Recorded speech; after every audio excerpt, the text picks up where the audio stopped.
Hello बच्चों, कैसे हैं आप सभी। उम्मीद है आप सभी बहुत अच्छे होंगे। स्वागत है आप सभी का आपके अपने YouTube channel special commerce classes with Geeta ma'am में। मैं हूँ गीता और आप देख रहे हैं मेरा यूट्यूब चैनल जिसमें मैं करवाती हूँ आपको बोर्ड के क्वेश्चंस। आज मैं आपको रिटायरमेंट और डेथ ऑफ ए पार्टनर वाले चैप्टर का HBSC मार्च 2019 के सेट बी का 11th क्वेश्चन करवाने वाली हूँ।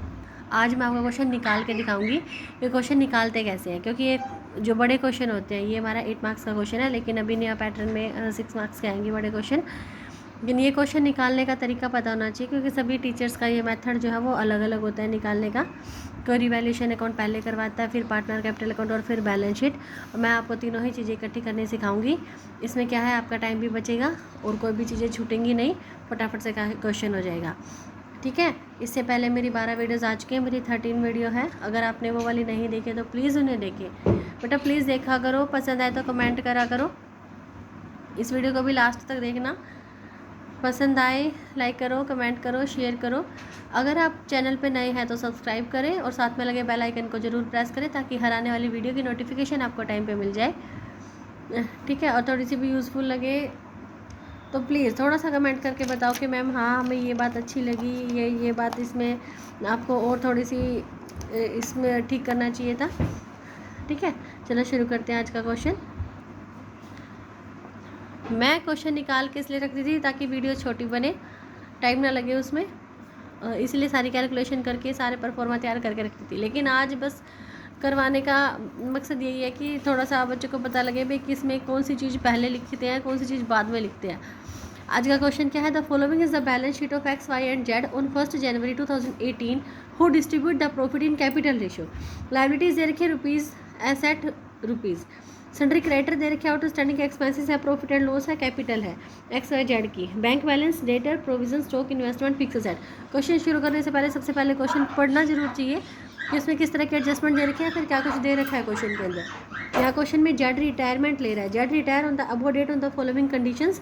देखो इन कंडीशंस पे जेड रिटायरमेंट ले रहा है, यानी कि इनका मतलब क्या है कि यहाँ पे रिवैल्यूएशन अकाउंट के लिए यहाँ पे जो डाटा दे रखे हैं, फिक्स एसेट जो है रिड्यूस होगी 10%, इन्वेस्टमेंट रिवैल्यूड हुए 5000 पे, डेटर सारे के सारे अच्छे हैं, और गुडविल दे रखी है फर्म की। ये वाली गुडविल क्यों दे रखी है, ताकि जो जा रहा है उसके हिस्से की गुडविल निकाल के जो पार्टनर कंटिन्यू कर रहे हैं उनके बीच में गेनिंग रेशियो में बांटा जा सके। ठीक है। Prepare revaluation account, partners capital account and revised balance sheet. Okay, तो सबसे पहले हम क्या करेंगे, देखो सबसे पहले हमें क्या करना होता है इस तरह के क्वेश्चन में, चाहे वो एडमिशन के चैप्टर का क्वेश्चन है, चाहे वो रिटायरमेंट के चैप्टर का क्वेश्चन है। सबसे पहला स्टेप हमारा क्या होता है कि जो ये कैपिटल का बैलेंस दे रखा है ना, इसको उठा के हम कहाँ लिख देंगे, अपने पार्टनर्स कैपिटल अकाउंट में।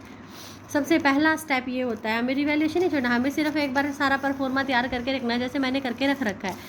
ठीक है। तो सबसे पहले हम पार्टनर्स कैपिटल अकाउंट में बाय बैलेंस BD लिखेंगे, बाय बैलेंस BD। एक्स की कैपिटल दे रखी है 22,500, वाई की दे रखी है 15,000 और जेड की हमारे पास गिवन है 7,500। सेकंड स्टेप क्या होता है, सेकंड स्टेप में हम देखेंगे कि भाई क्वेश्चन के अंदर कोई बांटने वाली चीज़ तो नहीं है। बांटने वाली चीज़ मतलब जो हमारे रिजर्व वाली थ्योरी होती है कि अगर कोई रिजर्व दे रखा है, यहाँ पे कौन कौन से रिजर्व होते हैं, general reserve, reserve fund, workman compensation fund, investment fluctuation fund and profit and loss का बैलेंस। ठीक है। और असेट साइड में कौन सी होती है, एक तो गुडविल होती है हमारी और एक होती है हमारी प्रॉफिट एंड लॉस का बैलेंस और हमारे डेफर्ड रेवेन्यू एक्सपेंडिचर। अगर इनमें से कोई चीज़ें दे रखी है तो सेकंड नंबर पे वो डिस्ट्रीब्यूट करते हैं पार्टनर्स के बीच में, लेकिन एडजस्टमेंट को देखते हुए कि जो बांटने वाली चीज़ है उसके ऊपर कोई एडजस्टमेंट तो नहीं दे रखी है। जैसे कई बार होता है ना, वर्कमैन कंपनसेशन फंड के बारे में बोल रखा होता है कि इतना का क्लेम आया है तो उस क्लेम को नहीं बांटना होता, बाकी बचे हुए फंड को बांटना होता है। तो यहाँ पे हमारे बांटने वाली चीज़ बस एक ही है, प्रॉफिट एंड लॉस अकाउंट। सबसे पहले इसको उठाएंगे और ओल्ड रेशियो में बांट देंगे, क्योंकि जितने भी रिजर्व है, जितने भी यहाँ पे बैलेंस दे रखे होते हैं वो ओल्ड रेशियो में, ओल्ड पार्टनर में डिस्ट्रीब्यूट कर दिए जाते हैं। तो बाय में हम क्या करेंगे, अब देखो चीज़ें बढ़ती कैसे है, नया वाली चीज़ यहाँ क्यों क्यों होता है ऐसे, लाइबिलिटी दे रखी है, क्रेडिट बैलेंस है, इसको खत्म करें तो इसको डेबिट कर देंगे, एंट्री होगी profit and loss account debit to XYZ। और XYZ में जब हम करेंगे तो लेजर पोस्टिंग कैसे कहती थी कि जो अकाउंट हमारा जनरल एंट्री में डेबिट है तो उसके डेबिट में एंट्री करेंगे, क्रेडिट है तो क्रेडिट में एंट्री करेंगे। अब एंट्री थी profit and loss account debit to XYZ, यानी कि XYZ हमारे क्रेडिट है तो हम क्रेडिट में ही एंट्री करेंगे by profit and loss account. ठीक है, by profit and loss account. किसको बांटना है, 7500 रुपये को बांटना है हमें। कौन से रेशो में, अब देखो रेशो इन्होंने दे रखा है who distribute the profit in capital ratio, capital कितनी है, ये कैपिटल, तो यहाँ से हमारा कैपिटल का रेशियो कितना आ रहा है यहाँ पे 3, 2 एंड देन 1। ओके, तो डिवाइडेड बाय 6 करके ये हमारा आ जाएगा, आप लोग बांटोगे तो 3700, 2500 और हमारा आ जाएगा 1250। इसके बाद आ जाएंगे हम अपनी एडजस्टमेंट की तरफ। रिवैल्यूएशन की एंट्री करेंगे। रिवैल्यूएशन में से सबसे पहले बोला कि फिक्स असेट भी रिड्यूस्ड बाय 10%। मतलब क्या है इस बात का कि फिक्स असेट की जो मार्केट वैल्यू है वो आज 10% कम हो गया। फिक्स असेट दिखा कितने की रखी है, 25,000 रुपये की, इसका 10% बनता है 2500 रुपये, तो वो कहाँ जाएगा, रिवैल्यूएशन के 2 में। 2 में आ जाएगा हमारा फिक्स्ड एसेट 2500 रुपये। अब देखो साथ के साथ इसके बैलेंस को कहाँ लिखना है, बाकी बचे हुए को हम अपनी बैलेंस शीट में लिख देंगे, रिवाइज्ड बैलेंस शीट में फिक्स्ड एसेट। इससे क्या होता है ना, एक तो टाइम बचता है, दोबारा हमें बार बार क्वेश्चन नहीं पढ़ना पड़ता कि क्या रह गया, जो छूट गया उसे लिखते, साथ साथ लिखते जाओ। रिवैल्यूएशन में लिख दिया, साथ साथ वहाँ रिवैल्यूएशन में आता है डिफरेंस और वहाँ पे आता है जो हमारी फाइनल वैल्यू है वो। सेकेंड नंबर पे क्या है, हमारी इन्वेस्टमेंट को रिवैल्यूड करा है 5000 पे, इन्वेस्टमेंट रिवैल्यूड हुई है 5000 पे, यानी कि रिवाइज बैलेंस शीट में हमारी इन्वेस्टमेंट आ जाएगी 5000 की।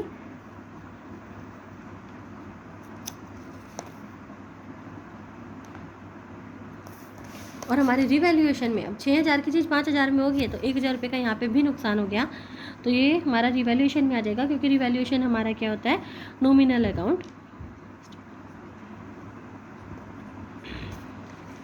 इसके बाद इसने बोला कि debtors were all good, debtor सारे अच्छे हैं, लेकिन जो कंपनी ने प्रोविज़न कर रखा है वो करने की जरूरत नहीं है। प्रोविज़न क्यों करते हैं, कई डेटर ऐसे होते हैं जिनसे फर्म को ये अंदेशा रहता है कि शायद वो पैसे ना दे, तो उसके लिए पहले प्रोविज़न बना के रखते हैं कि अगर कल को उन्होंने पैसा नहीं दिया तो कंपनी को नुकसान नहीं होगा, फर्म को नुकसान नहीं होगा।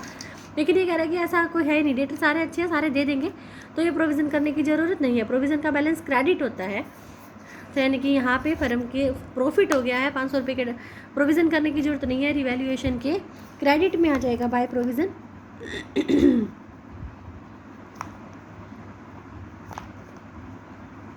500 रुपये का। और हमारी न्यू बैलेंस शीट में, रिवाइज बैलेंस शीट में हमारे डेटर्स कितने आ जाएंगे, सारे के सारे अच्छे डेटर्स हैं, तो फुल अमाउंट आ जाएगी 7500 की। अब देखो रिवैल्यूएशन की तीनों एंट्रीज खत्म हो चुकी हैं, fixed asset, investment and debtor, ठीक है। बची सिर्फ एक गुडविल की लाइन कि गुडविल फर्म की इतनी पे वैल्यूड हुई है, इसमें से हम जो जा रहा है उसका हिस्सा निकाल के इसको हम बांटेंगे। देखो दोबारा से स्टेप देखो, सबसे पहले मैंने क्या करा है, बड़े क्वेश्चन निकालने का तरीका क्या है, सबसे पहले बाय बैलेंस BD लिखा, उसके बाद प्रॉफिट एंड लॉस का बैलेंस यानी कि जो बैलेंस है वो उतारा, उसके बाद हमने रिवैल्यूएशन की एंट्री करी, साथ के साथ बैलेंस हमने बैलेंस शीट में भी लिख दिया, ठीक है। इसके बाद जो एंट्री है यानी कि जो पार्टनर जा रहा है उसके हिस्से की गुडविल से जो हम एंट्री करते हैं, continuing partner capital account debit to retiring partner capital account, continuing partner capital account debit to retiring और डिसीज्ड पार्टनर कैपिटल अकाउंट। बहुत ही इंपॉर्टेंट एंट्री है और बहुत ध्यान से याद भी करनी है, ठीक है बच्चों। देखो ये एंट्री क्या है हमारी, continuing to retiring,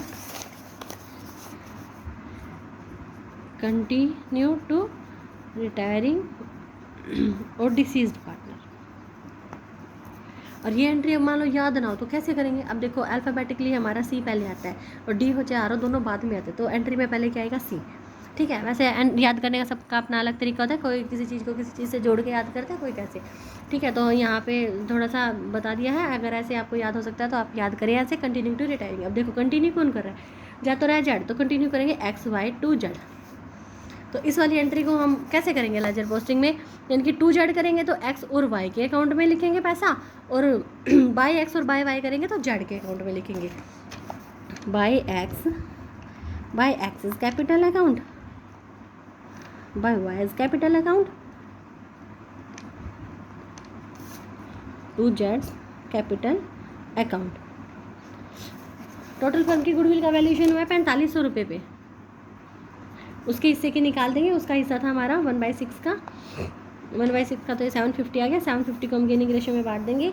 gaining ratio, अब इस क्वेश्चन में गेनिंग रेशो क्या है, देखो ओल्ड रेशो दे रखा है और सीधा बता दिया कि Z चला गया, और कुछ भी कोई भी कंडीशन नहीं है, तो यहाँ पे क्या होता है, जो 3:1 है Z चला गया तो हमारा गेनिंग रेशो क्या बच गया, 3:2 का बच गया, और न्यू रेशो भी वही है 3:2 में इसको बांटेंगे तो हमारे पास आ जाएगा ये आ गया है हमारे पास, कैलकुलेशन करेंगे तो ये आ गया हमारा 450 एंड 300, ठीक है। 3:2 के रेशो में ये हमने बांट दिया है। बाई एक्स करेंगे तो जेड के अकाउंट में, और बाय वाई करेंगे तो भी हमारा जेड के अकाउंट में, यानी कि जेड को मिल रहा है, जो जा रहा है उसे गुडविल मिल रही है, और जो एग्जिटिंग पार्टनर है यानी कि जो कंटिन्यू कर रहे हैं वो दे रहे हैं, वो पेमेंट कर रहे हैं, वो पेमेंट करेंगे तो उनके कैपिटल अकाउंट जो है वो कम हो जाएंगे। इसके बाद स्टेप क्या था, नंबर 1, सबसे पहले कैपिटल अकाउंट का बैलेंस लिखना था। उसके बाद कोई बांटने वाली चीज़ हो तो वो बांटनी थी। उसके बाद रिवैल्यूएशन करना था, और रिवैल्यूएशन यानी कि जिस चीज़ के ऊपर एडजस्टमेंट थी साथ के साथ उसका बैलेंस शीट में लिखना था। इसके बाद का स्टेप ध्यान रखना बच्चों। उसके बाद क्या है कि बैलेंस शीट में जो चीज़ें बच गई यानी कि जिसके ऊपर एडजस्टमेंट नहीं थी वो हमने बैलेंस शीट की एज इट इज़ अपनी ये रिवाइज बैलेंस शीट में उतार देना। बैंक बैलेंस है सबसे पहले 8,000 का, बैंक बैलेंस उतारेंगे अपन ना 8,000 रुपये का।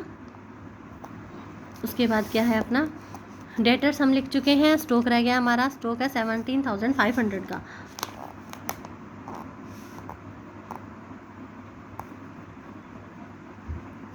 उसके बाद हमने इन्वेस्टमेंट लिख दी, डेटर लिख दिया, एसेट साइड में इतना ही था।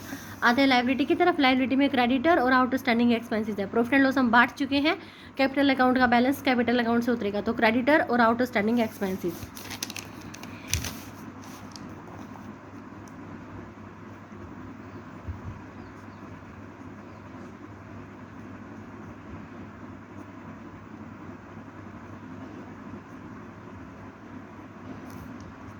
ठीक है बच्चों, बस इतना करने के बाद हमारा क्वेश्चन हो चुका है। हमें सिर्फ बैलेंस उतारने हैं। सबसे पहले रिवैल्यूएशन का हम टोटल करेंगे, इसका बैलेंस हम कैपिटल अकाउंट में उतारेंगे, फिर इसका बैलेंस हम बैलेंस शीट में उतारेंगे। यहाँ पे कैपिटल अकाउंट्स में कैपिटल्स करके एक्स एंड वाई, सॉरी एक लाइन मैंने छोड़ दी। यहाँ पे हम जो जा रहा है ना पार्टनर, क्वेश्चन के अंदर जब कुछ ना कह रखा हो कि उसका बैलेंस कैसे हमें उससे पेमेंट करनी है, तो उसका सारा का सारा बैलेंस कहाँ चला जाएगा, उसके लोन अकाउंट में चला जाएगा।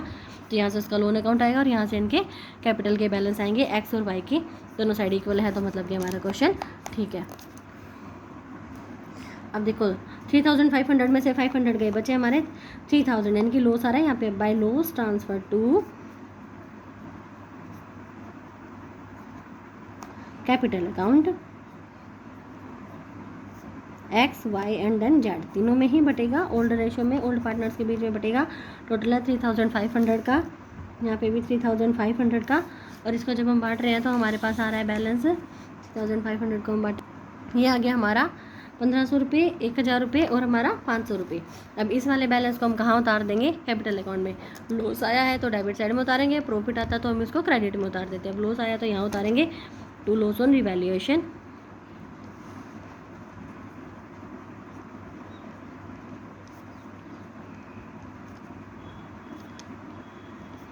इसके बाद ये बैलेंस करेंगे, सबसे पहले जेड का करेंगे, टू जेड्स लोन अकाउंट, जेड का अकाउंट हम लोन में डाल देंगे। ये हमारा टोटल आ रहा है इसका, देखो हर अकाउंट के बाद 2 लाइनें मारना बहुत ज़्यादा ज़रूरी है। इसका टोटल आ रहा है 9,500 का, इसमें से 5,000 कहेंगे तो ये आ जाएगा हमारा 9,000 का। और इस वाले बैलेंस को कहाँ लिख देंगे हम, अपनी बैलेंस शीट में जेड लोन अकाउंट में लिख देंगे। एक्स का जब हमने टोटल करा तो आया हमारा 26,250, उसमें से ये 450 और 1,500 लेस करके हमारा आ रहा है 24,000, sorry to balance C D, जो कंटिन्यू कर रहे हैं उसका बैलेंस सी डी में आएगा 24,300। टोटल लिखेंगे दोनों साइड ही हम। बी का टोटल करा तो आया हमारा 17,500, इसमें से इसके 1,300 अगर हम लेस करते तो ये आएगा 16,200, 17,500 टोटल आ गया। अच्छा ये वाला बैलेंस अब हम यहाँ उतार देंगे। एक्स का है हमारा 24,300, वाई का है 16,200, जेड का हम उतार चुके हैं। ये दोनों टोटल करके हम बाहर लिख देंगे, ठीक है। अब टोटल करेंगे तो कितना आ रहा है, ये 60,500, और इस साइड का टोटल किया तो ये भी टोटल करके हमारा आ रहा है 60,500 का। ठीक है बच्चों, ये था आज का क्वेश्चन। कैसा लगा, मेथड कैसा लगा, प्लीज़ बताना, कमेंट करके ज़रूर बताना। देखो ऐसे क्वेश्चन सॉल्व करती हूँ तो ऐसे वीडियोस जो है लंबी हो जाती है, और लंबी वीडियो देख के कोई भी बच्चा पूरा देखता ही नहीं है, इसीलिए मैं क्वेश्चन को सॉल्व करके रखती हूँ। आज को करवाने का बस इतना ही मकसद था कि आपको दिखाऊँ कि बड़ा क्वेश्चन कैसे अटैम्प्ट करना है। ठीक है, ओके, वीडियो पसंद आए तो कमेंट करना, शेयर करना, लाइक करना। Okay bye.